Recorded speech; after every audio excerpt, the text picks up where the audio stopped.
Hello and thank you for coming to my Resident Evil Revelations 2 review. Oh man, mimicking the announcer at the beginning of Resident Evil games really hurts the throat. Anyway, moving on.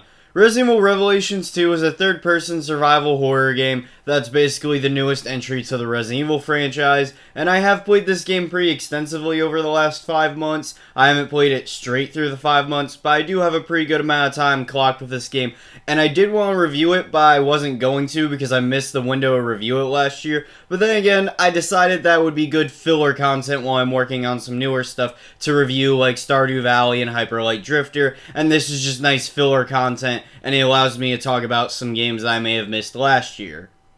So without any more delays, let's talk about Resident Evil.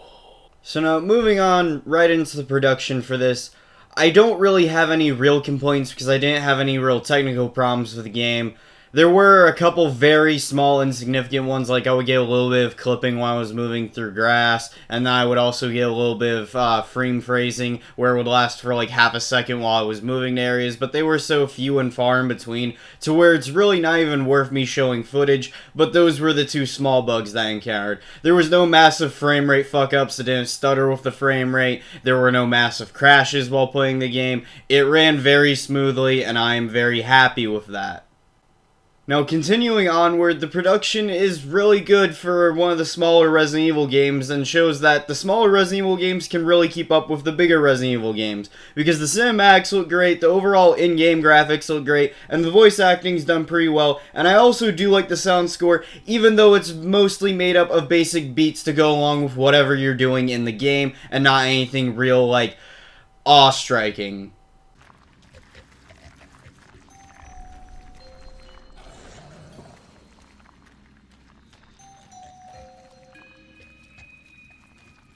Watch it. There's another one up ahead. Really? Where? I don't see anything. I can see them. Want me to show you where?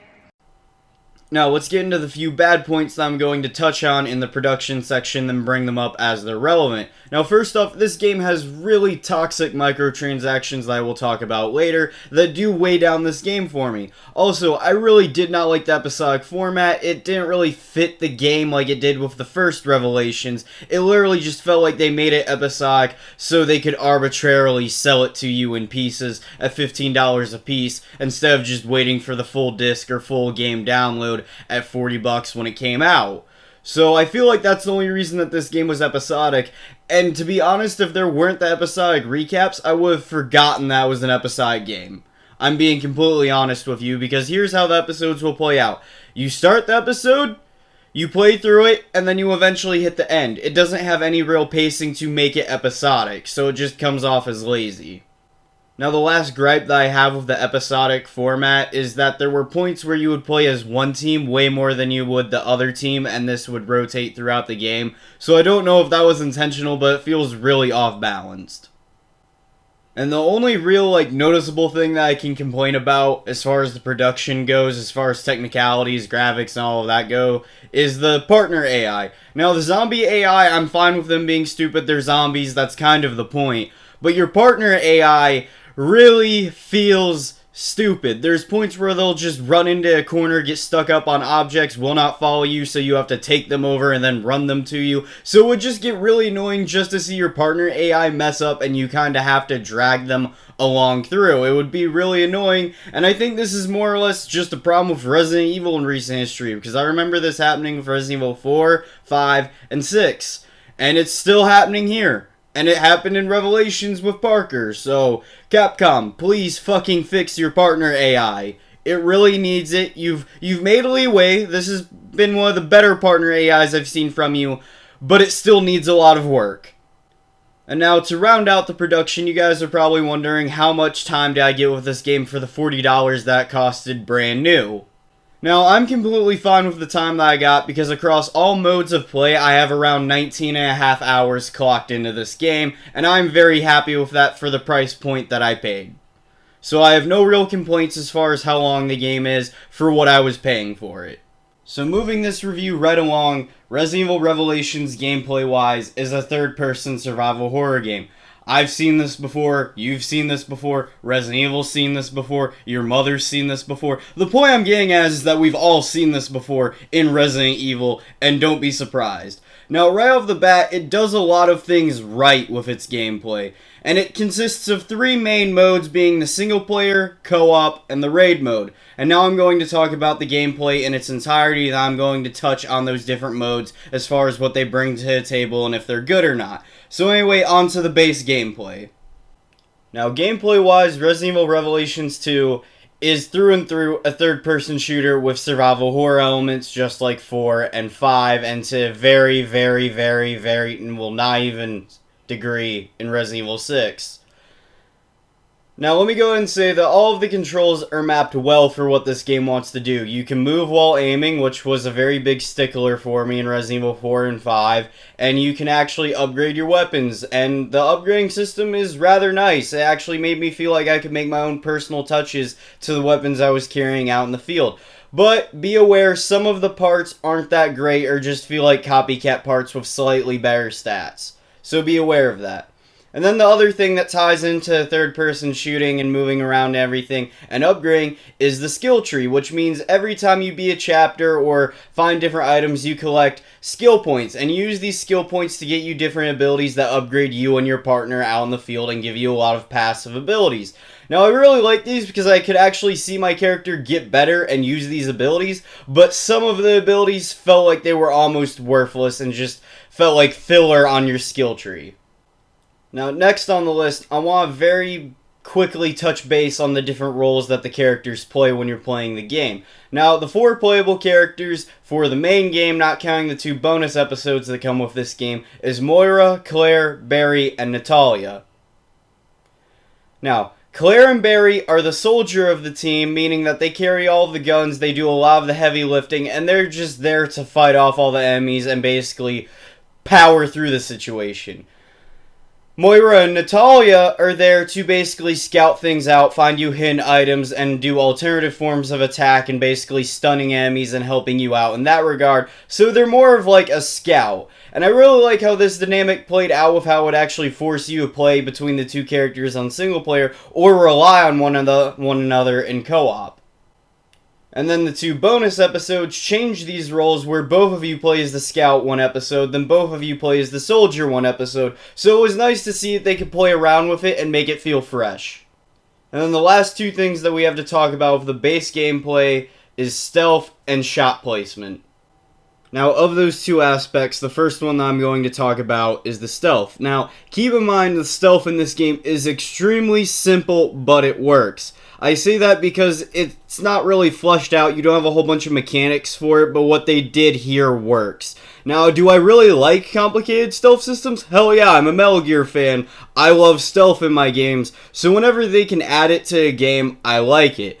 Now, in this case, how the stealth works is you'll see enemies patrolling around, then you can come up behind them and take them out with a one-hit blow, and you do it stealthily, and you basically work around their patrols to take out everyone in the area without starting a firefight, but you can be easily spotted if you're not careful. Now, I like this stealth because it works. It's not particularly great stealth or amazing stealth, but it's functioning stealth, and I very much like my stealth to be functioning. Also, this was really cool because you could actually save your supplies for the harder areas in the game by doing this, so it was definitely a nice gameplay feature to have. Now, onto the shot placement. I really like the shot placement in this game because it actually did hone in your skills as a marksman in the game, made you more effective, and allowed you to conserve supplies for the harder engagements, whether it's a horde of zombies, a big group of enemies, or a boss fight, etc. How this works for the base zombies is you'll see zombies moving or not moving, and if you shoot them in the kneecap, they'll become a crawling zombie, or you shoot them in the head, it'll kill them right there about 95% of the time. And I really like this because it actually did allow me to save supplies and become more effective, and there's just something badass about being able to take out a group of attacking zombies before they can even touch you with headshots.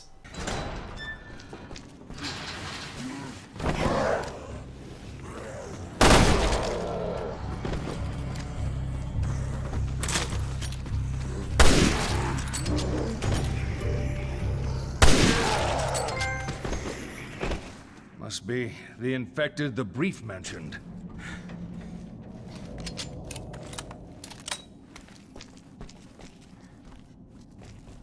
But the main reason I like this is that it showed that my bullet placement really mattered, and this motif carries on for the stronger enemies, mini-boss fights, and boss fights. How this works is those enemies will have orange spots that will either be exposed or you have to damage to expose them, where you have to hit them there to either kill or do damage to that enemy if it's a boss. I really like this because it plays into the motif of your bullet placement actually mattering in the game, and it just supports that gameplay aspect. So overall, I really don't have a problem with that aspect of the game, and I think it's a very nice feature. Now let's get on to the main modes and where I start having a problem with the gameplay. Okay, so delving into the main modes of the game, we're going to start with the single player, which we've all seen this. It's just the single player story for Resident Evil, which is overall a pretty solid but simple story, and the gameplay supports itself well. But when I would be playing segments where I'd have to do really long puzzle segments and have to be switching back and forth between the characters, it would get a tad bit annoying. To the point to where it did annoy me a little, but I wasn't mad. So digressing into co-op, I do really like co-op for the main fact that it really does reinforce that whole team mechanic that I was talking about, with each of the characters having different roles in the field, but there's some features with the co-op or choices that they've made with the co-op that I don't agree with. Now, this being, you can't play co-op online for the main game. You can only do split-screen local co-op. This makes no sense to me when you can do online co-op for the raid mode. Literally, you can do both online and split screen for the raid mode, but oh no, you dare want to play co-op for the main game, you have to get your friend over. Now don't get me wrong, I really fucking love local co-op. It makes things really convenient for me if a friend's over. I like it a lot. I wish more games had it, but I also want the game to have online co-op, and it really does feel half-assed if one game type has online co-op and split screen co-op, but the other game type only has split screen co-op. So overall, it's a negative because it makes no sense and only restricts the game. So now moving on to the Achilles heel of this game, the raid mode. I did not like the raid mode at all. Let me explain. Now right off the bat, you're going to notice that the raid mode looks really grindy, and that's because it is. You have to constantly level up your characters, you have to constantly level up and upgrade your guns, you have to constantly do new missions that only vary from 1 to 3 objectives that get really old really fast, and all of the levels have just been reskinned from Resident Evil 6, so it feels lazy that they just took levels from an older game and put them in the new game for the main game. It feels cheap to me. I don't know why, but it feels very cheap and lazy to me that they weren't even willing to use environments from this game. They just wanted to pull pre-built environments that they've already used. But to be fair, this is a lower budget Resident Evil game, so I guess that was a fair design choice. I just don't like it. Now, on top of this being really grindy, it also has very, very, very, very, very, very, very, very fucking toxic microtransactions. And I say all of those varies with all seriousness. Now, serially getting serial, the microtransactions are by far the worst part of the raid mode. Let me explain. You see those 2 hearts in the corner when I'm playing the game in raid mode? The red ones represent your paid respawns, and the blue ones represent your free respawns. So this game type literally puts you in an environment where you're either having to work for the right to respawn, or pay for the right to respawn. I'd rather do neither, preferably.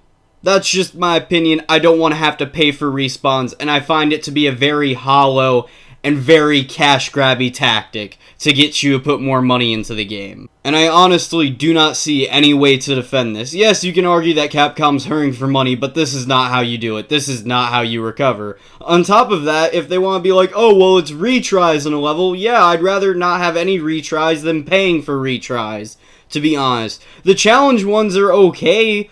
I guess that could stay there, but I don't like the fact I also have to work for it. I feel like the challenge mode should just be 1 life or get revived by your partner. That's my personal opinion. You shouldn't be able to pay for more lives or get a shit ton of other lives for doing a very small and easy minigame. But then again, that's just my opinion. I think these microtransactions are terrible on top of the other microtransactions for guns in the raid mode, which I also don't agree with. But hey, if you like these and want to waste your money on them, that's your business. I preferably think these things are toxic as fuck, sorry for the stutter, and need to be avoided at all costs.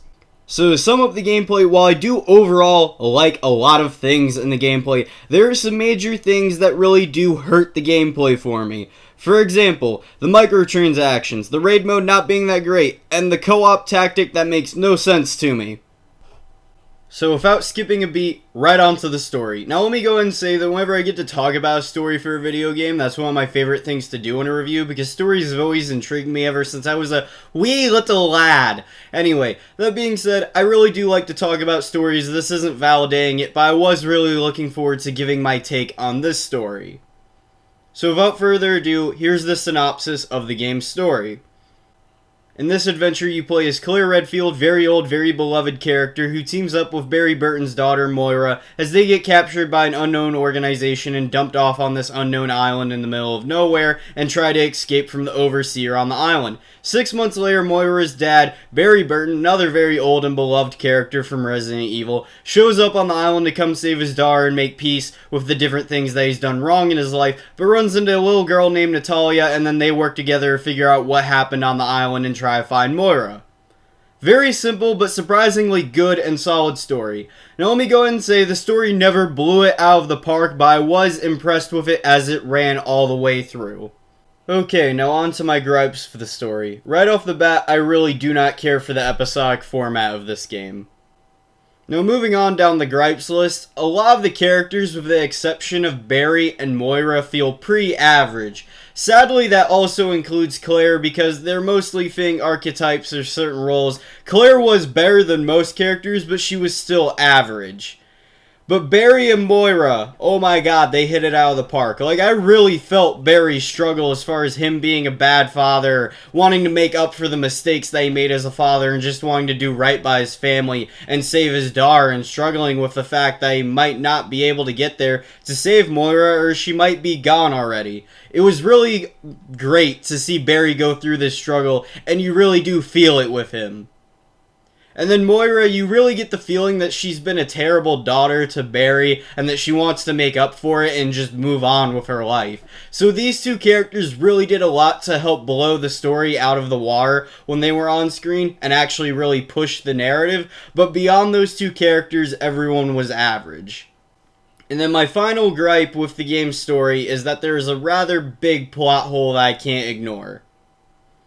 But to talk about it, I have to give you a spoiler alert because I do have to give away a bit of the story to talk about this. So you've been warned, I'll put the timestamp to skip to if you don't want this spoiled. Okay, with that out of the way, you remember this cutscene from Resident Evil 5.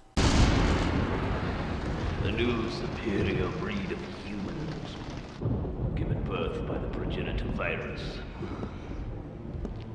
The Wesker children were entrusted with endless potential. Of them, only one survived. You. Are you saying I was manufactured? In this cutscene, Spencer clearly tells Wesker that he's the only surviving Wesker child, and that he was the only one to survive being injected with the progenitor virus.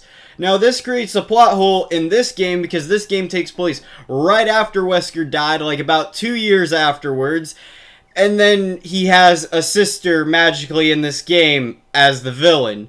I don't like this because it completely conflicts with that previous plot point that was a very serious and real point of the game that came before this. So it just feels like a really odd plot hole that I don't agree with, and I don't like seeing it. I feel like they could have done something else with another female villain and it'd been just as good, but I guess they really wanted that Wesker name. But when a franchise gets to be 19 or 20, you can understand it having a few plot holes. I just don't like this one because it's a big contradiction.